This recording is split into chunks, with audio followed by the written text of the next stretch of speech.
আজকে আমরা জানব পূর্ব মেদিনীপুর জেলার নন্দীগ্রামের রেয়াপাড়া শিব মন্দিরের ইতিহাস।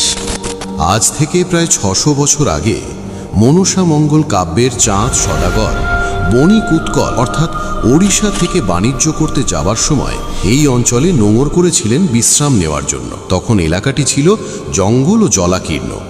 তিনি বিশুদ্ধ জলপানের জন্য এই জায়গায় একটি কুয়ো খনন করতে গিয়ে কোদালের কোপ পড়ে এক অদ্ভুত পাথরের ওপর, যেখানে স্থানীয় এক গাভী প্রতিদিন দুগ্ধ বিসর্জন করত।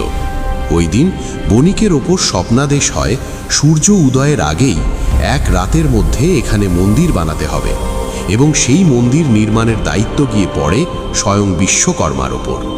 তিনি মন্দির নির্মাণের সময় ভোর হওয়ার আগেই মন্দির চূড়া সম্পূর্ণ করতে না পারায় একটি তালপাতা চূড়ার ওপরে রেখে চলে গিয়েছিলেন। যেই তালপাতা উড়ে গিয়ে সাইডে এক পুকুরের সৃষ্টি হয়েছে। 50 ফুট উচ্চতার এই বিশাল স্থাপত্য কেবল চুন আর সুরকির কোনো কাঠামো নয়, এটি নন্দীগ্রামের মাটির গভীরে প্রথিত এক অবিনশ্বর বিশ্বাস। শত শত বছরের রোদ বৃষ্টি আর ঝোড়ো হাওয়া সহ্য করেও রেয়াপাড়ার এই শিব মন্দির আজও সগৌরবে দাঁড়িয়ে আছে, ঠিক যেন এই অঞ্চলের মানুষের অটল আস্থার এক প্রতীক হয়ে। আপনার যদি সুযোগ হয় তবে একবার এসে দেখে যান ইতিহাসের। আজকে আমরা